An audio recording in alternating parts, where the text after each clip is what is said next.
Olivia or whatever it's there. We pay for a worker there, so they actually deal with that.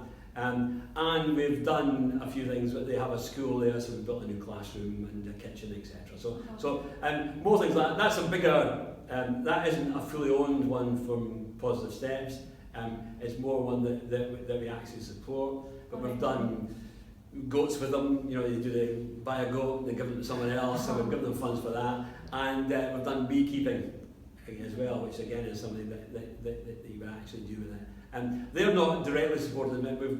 We deal with Nigeria, we've got Kenya, we've got Malawi is a real direct one that we deal with, because without our funding it would probably close, and that's to deal with. Malawi is a difficult situation. It's a very, very poor country. It's obviously been ravaged by HIV, and what you've got there is that what's made it worse, it's that earning, wealth generating generation that's been wiped out. And so you've got the youth and you've got the older people, and the older people have to look after the youth. And whereas normally happens in that society is it would have been the children that were looked after them.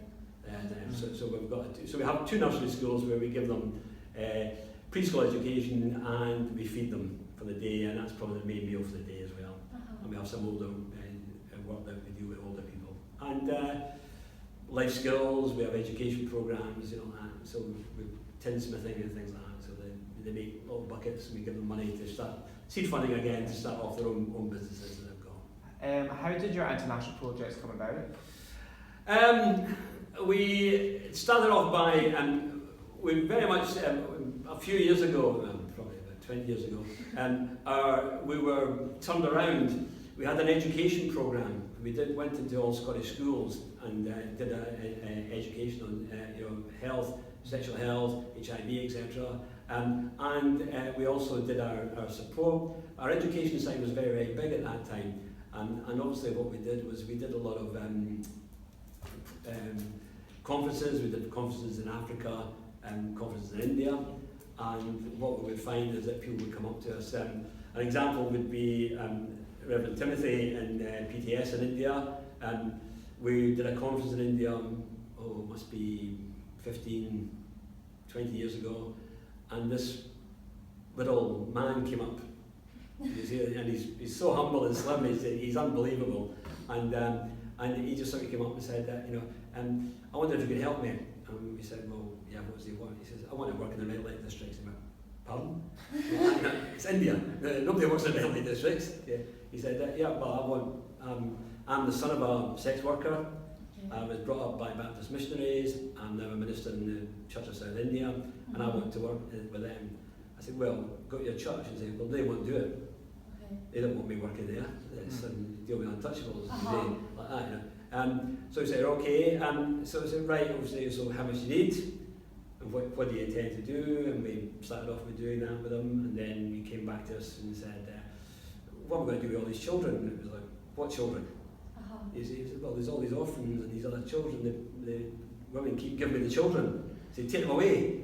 You see, because obviously they don't want the pimps to get them, you see. He said, so I said, well, many have you got? He said, I've got 10 living in the house, you see. And it was like, oh, right, okay, well, we need to set up, so we set up the House of Hope. And we've got that going. And then he does education and training with the sex workers. So obviously if they can get another trade, they can get out from that. Obviously if they contract HIV, then they can't work, so they just get tossed out in the street. So we have a refuge home that people come into with their families, generally because they're usually that ill at that point and don't really stay that long in the so he runs that. We're not in 2 centres in 2 towns in India. And then one day he came and said that somebody's died, there's 2 of them, I said, well, stick them in the House of Hope, what's the problem? He said, one of them's a boy. I went, oh right, I said, well, stick him in the House of Hope, we'll sort it out later. So now we have a boys' home as well. And we've got 60 odd in the girls' home, and there must be about 40 odd in the boys' home.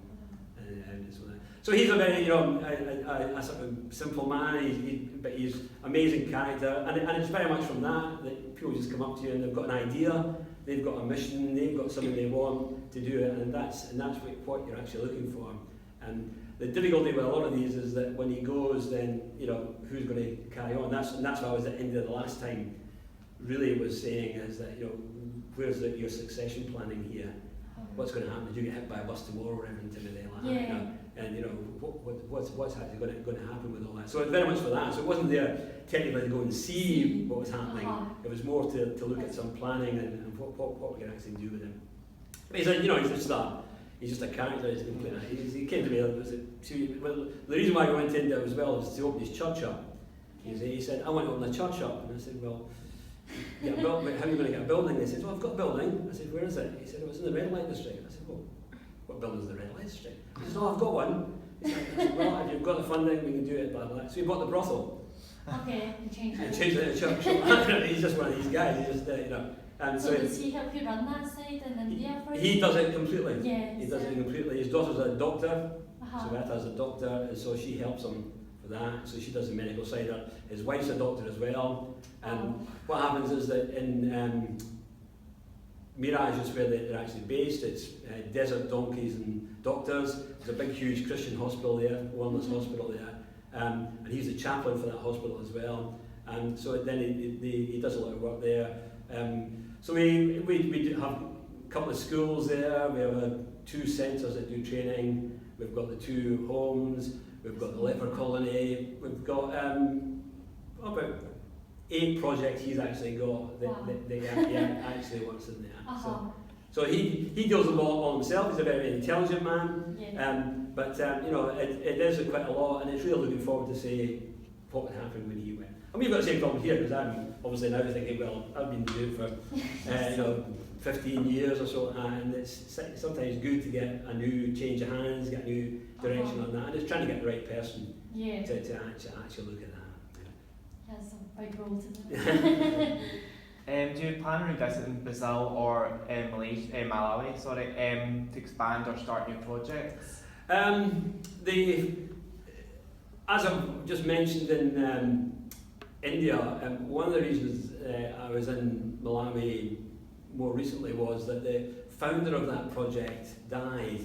He contracted malaria, and obviously he died. And so it was then the changeover of what we've got. What we do is we have a local board that we appoint that deals with them there. So although it's Positive Steps Malawi, it's at arm's length. So they don't send us any money or anything like that. So if they make a profit, they hold it there themselves. And it was really trying to get someone else to take that over. We built a new centre for them there, because when I went there, their offices were in the football ground. And when I was in the football ground, I thought, well, what are all these people doing? He said, oh, well, they use this all for training and things like that. So this is all different organisations come in and use the football ground for training. So I thought, well, why don't you build a centre and let it out then? So we built our own centre there, and we called it after the chap that died. And they earn